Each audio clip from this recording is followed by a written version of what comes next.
નાગવલી નામના નગરમાં વિવાન એની માતા કુસુમ અને નાની બેન બેલા સાથે રહેતો હતો. એ નગરના એક મહેલમાં વિવાન એક નોકર હતો અને પોતાની મહેનતથી જે કંઈ કમાતો એનાથી પોતાના પરિવારનું ગુજરાન ચલાવતો. વિવાન બહુ મહેનતુ, ઈમાનદાર અને હોશિયાર યુવાન હતો. એમની બેન બેલા સ્વભાવે શાંત અને સુંદર હતી. એક વખત સવારે જ્યારે વિવાન મહેલ તરફ જઈ રહ્યો હતો ત્યારે બેલાએ કહ્યું કે ભાઈ, મને પણ મહેલ જોવા દે, મેં આજ સુધી એ જોયો નથી. વિવાને હસીને કહ્યું કે મહારાજાની પરવાનગી વગર કોઈ પણ મહેલમાં જઈ શકતું નથી.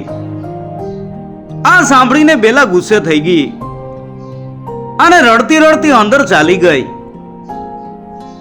જ્યારે વિવાન મહેલના બગીચામાં કામ કરતો હતો ત્યારે એ ઘણીવાર વિચારતો કે કાશ હું પણ કોઈ દિવસ મારા પરિવારને આવું ભવ્ય ઘર આપી શકું.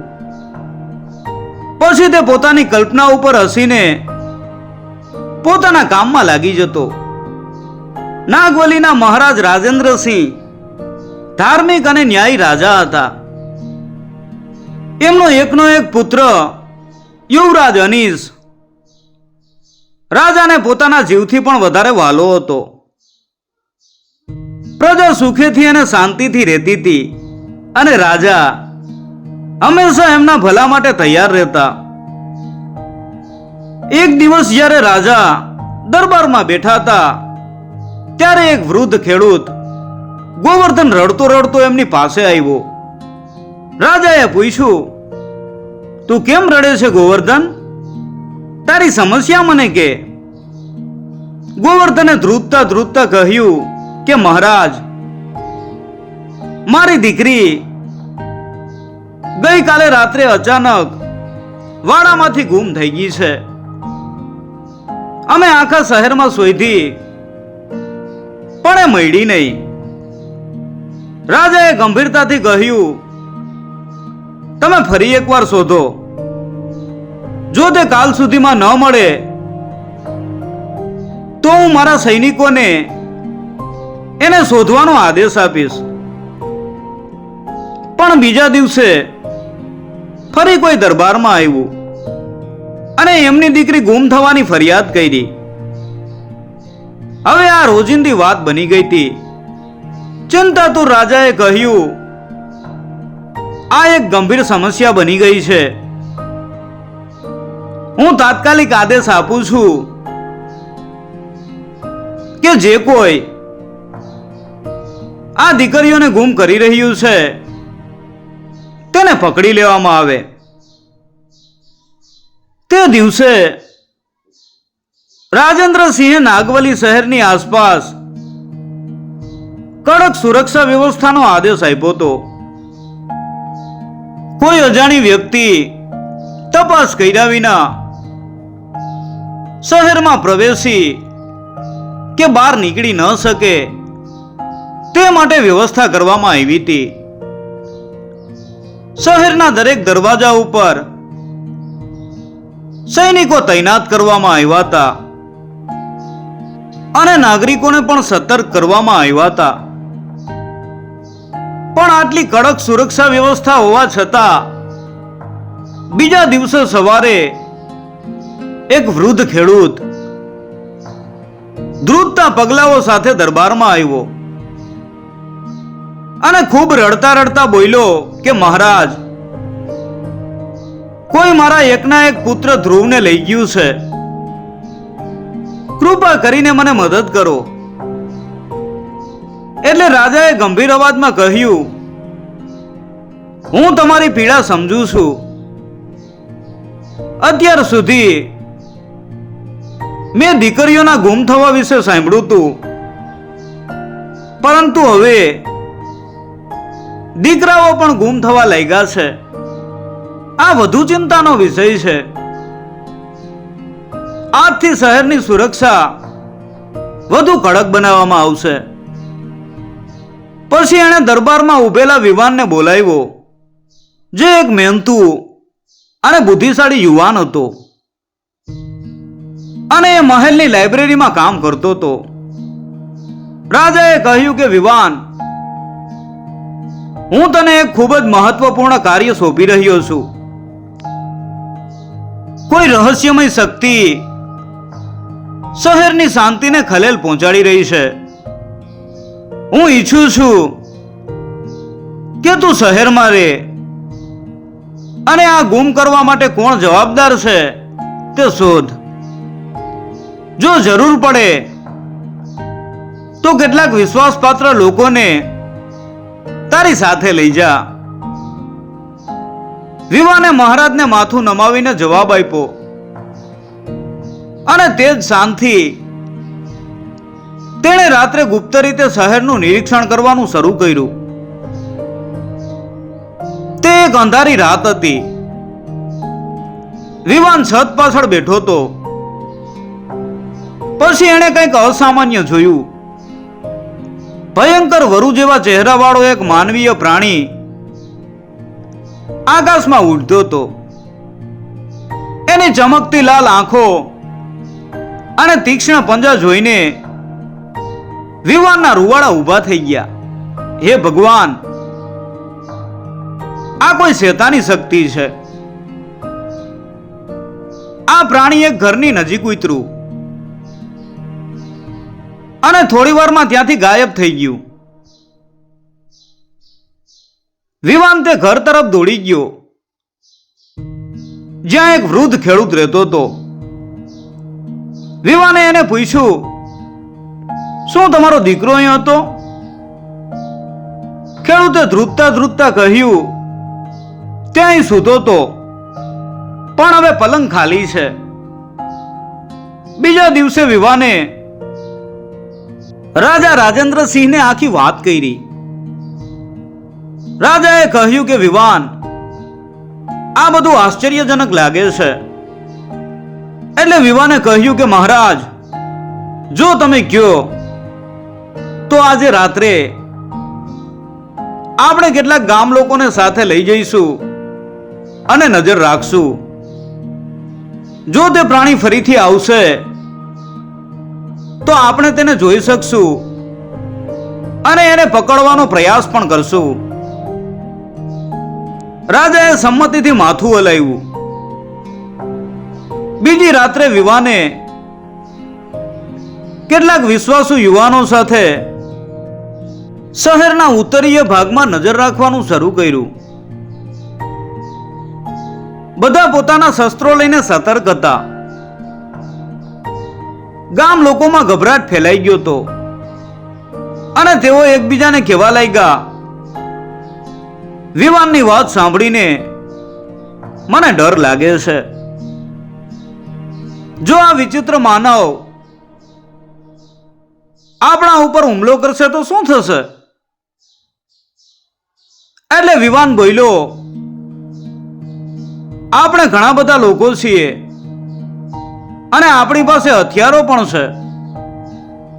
જો તે આપણા ઉપર હુમલો કરશે તો આપણે એને છોડીશું નહીં. આજે ગમે તે થાય, આપણે એને પકડી લઈશું. લગભગ અડધી રાત થઈ ગઈ હતી, પણ કોઈ દેખાયું નહીં. બધાને ઊંઘ આવવા લાગી. એવું લાગે છે કે આજે આટલા બધા લોકોને જોઈને પેલો વિચિત્ર માનવ પાછો વયો ગયો હશે. તે દરમિયાન જોરદાર પવન ફૂંકાવા લાગ્યો અને પેલો વિચિત્ર માનવ ગામ લોકો ઉપર ચક્કર લગાવવા લાગ્યો. બધા ગામ લોકો જોરથી બૂમો પાડવા લાગ્યા અને પોતાનો જીવ બચાવવા માટે આમથી તેમ દોડવા લાગ્યા. અરે કોઈ મને બચાવો, હું હજી પરણ્યો નથી,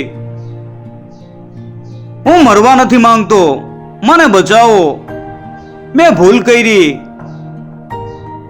શું તમે બાળકને મારી નાખશો? ચાલો ઝડપથી ક્યાંક છુપાઈ જઈએ. અને બધા જ્યાં પણ જગ્યા મળી ત્યાં છુપાઈ ગયા.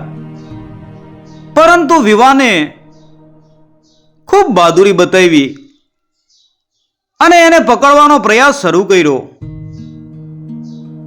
જ્યારે વિવાને એનો હાથ પકડવાનો પ્રયાસ કર્યો ત્યારે સોનાની બંગડી તેના હાથમાંથી સરકી ગઈ અને તે વિચિત્ર માનવ બાજુના ઘરની નજીક નીચે ઉતર્યો અને થોડી વારમાં ક્યાંક ગાયબ થઈ ગયો. વિવાને તે બંગડી ઉપાડી અને એને જોઈને તે વિચારવા લાગ્યો, અરે આ તો શાહી બંગડી લાગે છે, તેને ક્યાંથી મળી? મારે રાજાને જાણ કરવી જોઈએ. અને વિવાન તરત જ રાજાને મળવા મહેલમાં ગયો.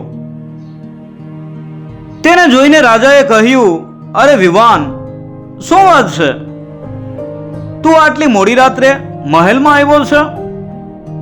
શું તને કઈ ખબર પડી? તું ખૂબ ગભરાયેલો લાગે છે. મહારાજ, જો તમે સાંભળશો તો તમે પણ ચોંકી જશો. પછી એણે રાજાને આખી વાત કરી અને તે સોનાની બંગડી બતાવી. તે બંગડી જોઈને રાજાએ કહ્યું, અરે આ તો રાજકુમારની બંગડી છે. આ વિચિત્ર માનવ પાસે કેવી રીતે આવી? શું તે રાજકુમાર ઉપર હુમલો કરવાનો હતો? હવે રાજાની ચિંતા વધુ વધી ગઈ. આખા નગરમાં જાહેરાત કરવામાં આવી કે જે કોઈ તે વિચિત્ર માનવ વિશે ખબર આપશે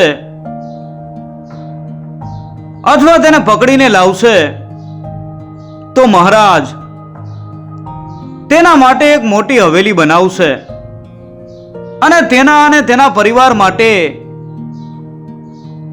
જીવનભર ખાવા પીવા માટે પૈસા આપશે. આ જાહેરાત સાંભળીને ગામ લોકોએ કહ્યું કે આપણે જ જીવતા નહીં રહીએ તો હવેલી અને પૈસાનું શું કરશું? ના ભાઈ ના, અમારે કાંઈ નથી જોઈતું. ગઈકાલે રાત્રે આપણે ખૂબ જ મુશ્કેલીથી આપણા જીવ બચાવ્યા. હવે આપણે આપણા જીવને જોખમમાં નહીં મૂકી શકીએ. આટલું કહીને બધા લોકો ત્યાંથી ચાલ્યા ગયા. તે રાત્રે તે વિચિત્ર માનવે વિવાનની બેન બેલાનું અપહરણ કર્યું. હવે વિવાન ગુસ્સે થયો અને મહારાજના ઘરે ગયો. તે એની પાસે ગયો અને કહ્યું કે મહારાજ, કૃપા કરીને મને પરવાનગી આપો. હું આજે જ તે વિચિત્ર માનવની શોધમાં જઈશ. મને આશીર્વાદ આપો. રાત્રે તે મારી બેન બેલાને પણ લઈ ગયો છે. રાજાએ કહ્યું કે વિવાન, હું તારી તકલીફ સમજી શકું છું. મારા તરફથી તને જે કાંઈ પણ મદદની જરૂર પડશે તે હું પૂરી પાડીશ. અને તને કોઈ માહિતી મળે તો તાત્કાલિક મને જાણ કરજે.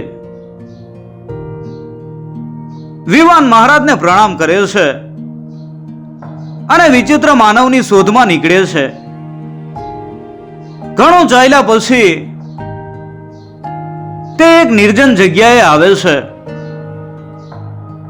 પછી આકાશમાં ફરતું એક વિશાળ ગરુડ વિવાન પાસે જાય છે.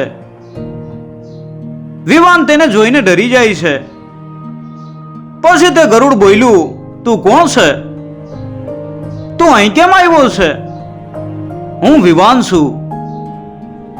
પછી તેણે ગરુડને તે વિચિત્ર માનવ વિશે બધું કહ્યું અને કહ્યું કે તમે તે વિચિત્ર માનવ વિશે કંઈ જાણો છો? ગરુડે કહ્યું, હા, હું તને એક સાધુ મહારાજ પાસે લઈ જઈશ. તે તને તારી સમસ્યાનો ઉકેલ આપશે. આ સાંભળીને વિવાન ખુશ થઈ જાય છે. ગરુડ વિવાનને તેની પીઠ ઉપર બેસાડીને સાધુ મહારાજના આશ્રમમાં લઈ જાય છે અને વિવાનને ત્યાં છોડી દે છે. તે કહે છે કે આ સાધુ મહારાજ એક મહાન તપસ્વી છે અને ભૂતકાળ, વર્તમાન અને ભવિષ્ય પણ જાણે છે. ચાલ, હું હવે જાઉં છું. વિવાને કહ્યું, ખૂબ ખૂબ આભાર.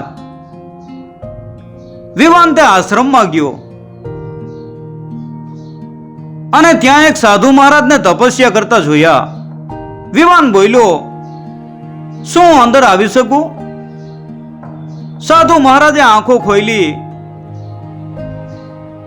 અને વિવાનને ઈશારાથી અંદર આવવાની પરવાનગી આપી.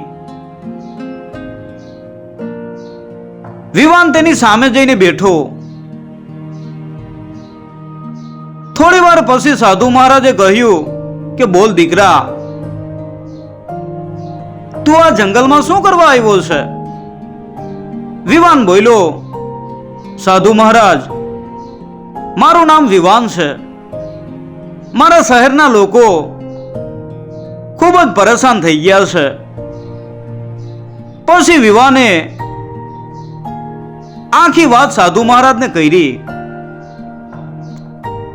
સાધુ મહારાજે આંખો બંધ કરી અને ધ્યાન કર્યું અને પછી થોડી વાર પછી તેણે આંખો ખોલી અને કહ્યું કે દીકરા, આ ખૂબ જ ગંભીર સમસ્યા છે અને આ સમસ્યાનો ઉકેલ ખૂબ જ મુશ્કેલ છે. વિવાને કહ્યું, પણ આવું કેમ? તમે મને કંઈક કહો. પછી સાધુ મહારાજે કહ્યું, તો સાંભળ. ઘણા વર્ષો પહેલા જ્યારે તમારા મહારાજા જંગલમાં શિકાર કરવા ગયા હતા ત્યારે તેમણે એક હરણના બચ્ચાને મારી નાખ્યું હતું. પછી તે દંપતી હરણોએ તેમના બાળકના શોકમાં ખાવા પીવાનું બંધ કરી દીધું અને થોડા દિવસોમાં જ બંને મૃત્યુ પામ્યા. મરતી વખતે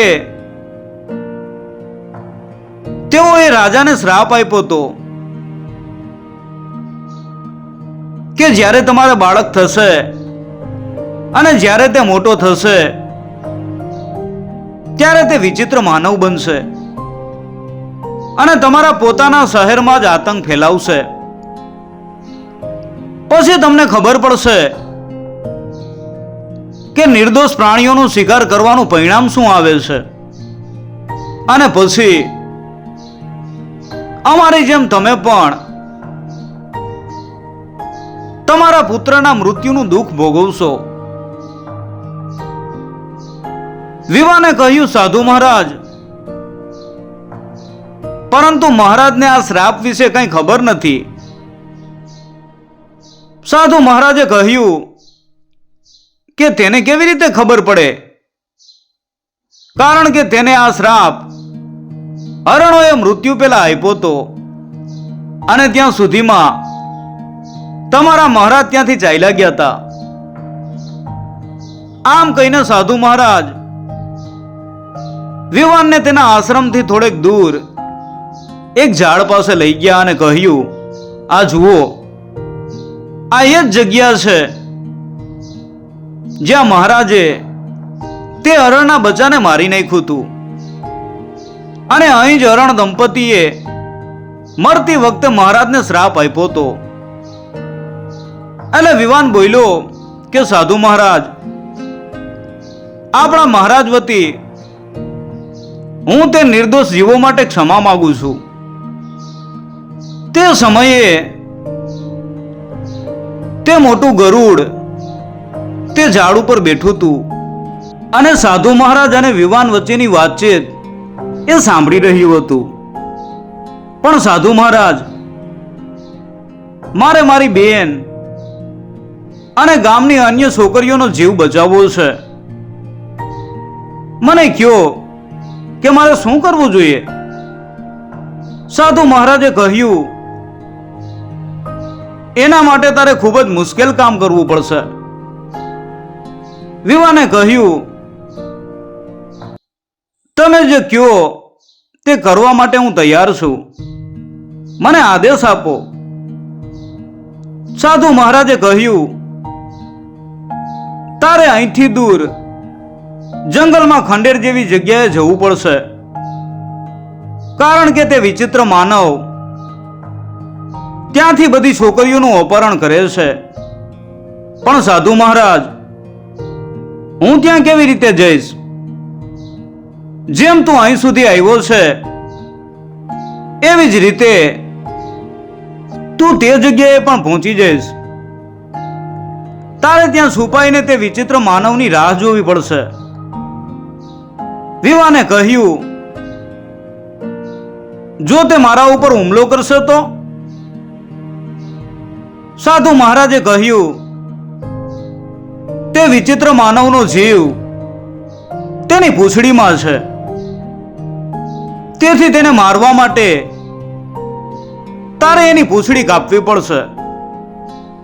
એટલે વિવાને કહ્યું, પણ એ તો રાજકુમાર છે, હું એને કેવી રીતે મારી શકું? તારી પાસે બીજો કોઈ વિકલ્પ નથી. તું ત્યાં પહોંચીશ ત્યાં સુધીમાં એ કેટલી દીકરીઓ લઈ જશે. અને હા, પૂર્ણિમાના દિવસે એ સૌથી નબળો બને છે. તે દિવસે તે શિકાર કરવા બહાર જતો નથી.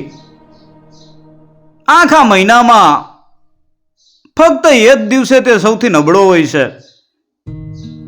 તારે તે સમયનો લાભ ઉઠાવવો પડશે અને એને મારી નાખવો પડશે.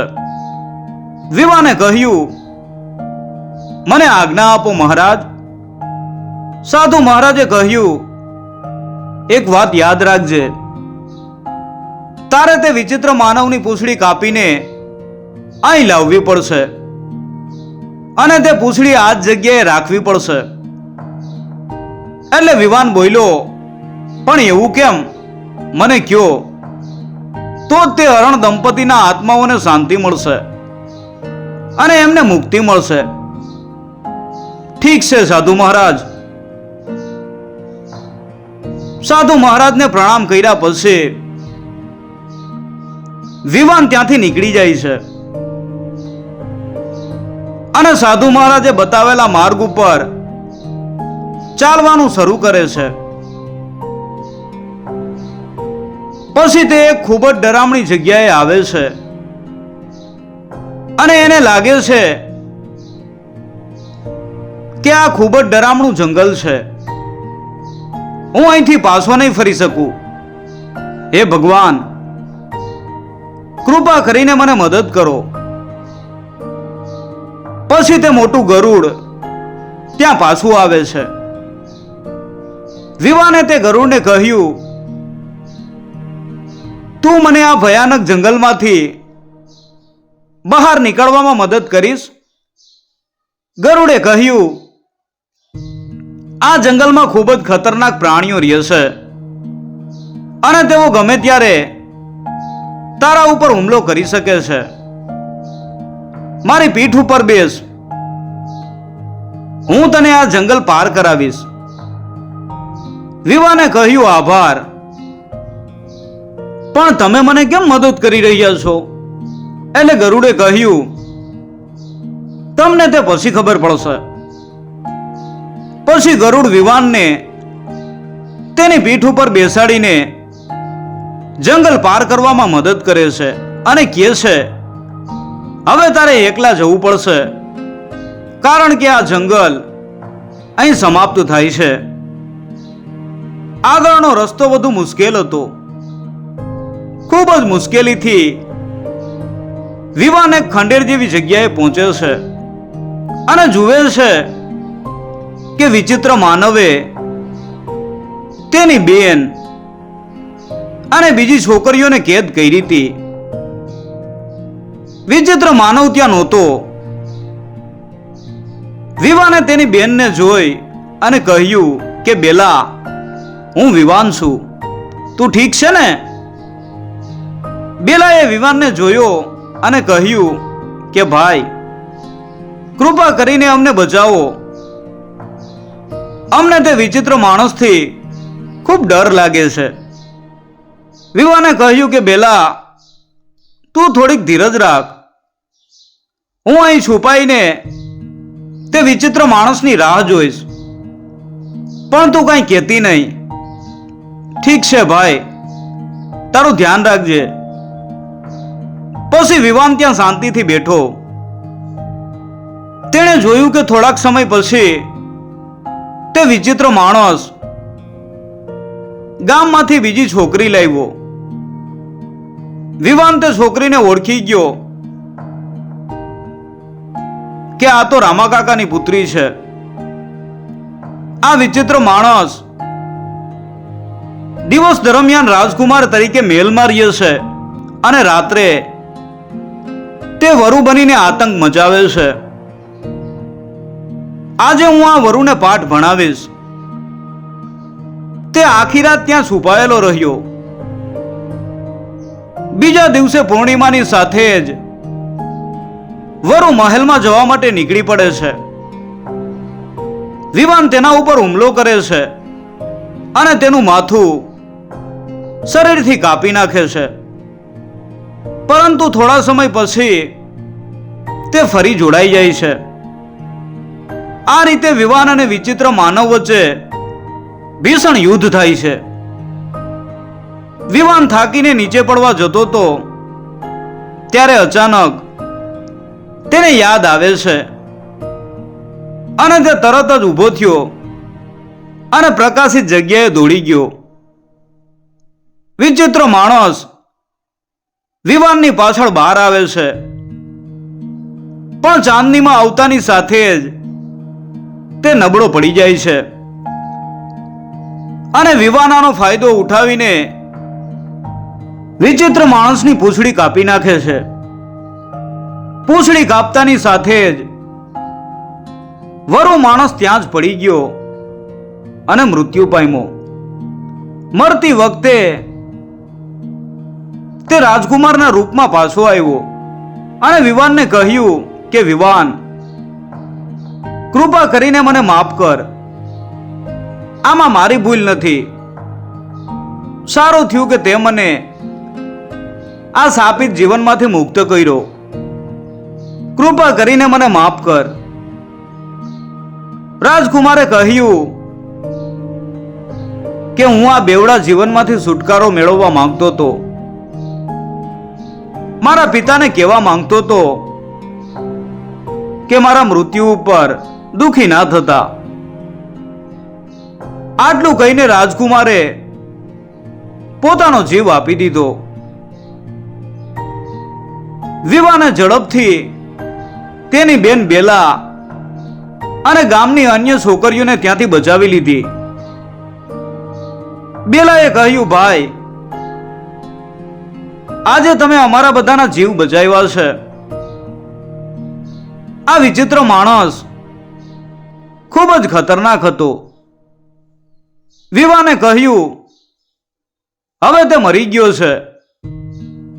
તમારે બધાએ હવે એનાથી ડરવાની જરૂર નથી. ચાલો આપણે બધા આપણા ગામમાં પાછા જઈએ. આટલું કહીને વિવાન બધાને એના ગામમાં પાછા લઈ જતો હતો. પછી તે ગરુડ પાછો ફર્યો. તેણે આવીને કહ્યું, તમે બધા મારી પીઠ ઉપર બેસો. હું તમને આ જંગલની પેલે પાર ઉતારી દઈશ. વિવાને કહ્યું, ના, પેલા અમને સાધુ મહારાજના આશ્રમથી થોડેક દૂર એક ઝાડ છે, ત્યાં લઈ જાઓ. ગરુડે કહ્યું, ઠીક છે. બેલાએ પૂછ્યું, પણ ભાઈ, આપણે ત્યાં કેમ જવું પડશે? એટલે વિવાને કહ્યું, હું તમને ત્યાં ગયા પછી બધું કહીશ. સાધુ મહારાજની સલાહ મુજબ વિવાને તે પૂંછડી તે ઝાડ પાસે રાખી જ્યાં તે હરણ દંપતીએ પોતાનો અંતિમ શ્વાસ લીધો હતો અને હાથ જોડીને પ્રણામ કર્યા અને પછી ગરુડને પૂછ્યું,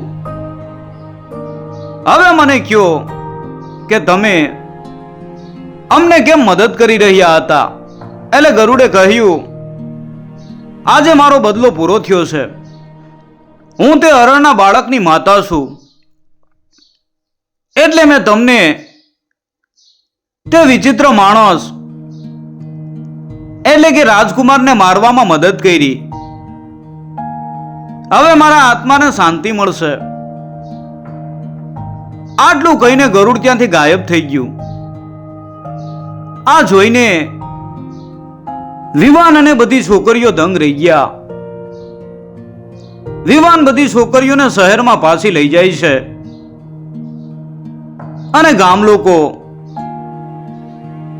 બધી છોકરીઓને સુરક્ષિત રીતે ગામમાં પાછી ફરતી જોઈને ખુશ થાય છે. વિવાન સીધો રાજા પાસે જાય છે. રાજાએ વિવાનને જોઈને કહ્યું, સારું થયું વિવાન, તું આવ્યો. રાજકુમાર ગઈકાલથી ગુમ છે. શું તે વિચિત્ર માણસ મારા દીકરાને લઈ ગયો છે? વિવાન રાજાને આખી વાત કહે છે. આ સાંભળીને રાજાના હોશ ઉડી જાય છે. રાજાની તબિયત બગડવા લાગે છે અને રાજા વિવાનને કહે છે કે વિવાન, હું મારા દીકરા વગર રહી શકીશ નહીં.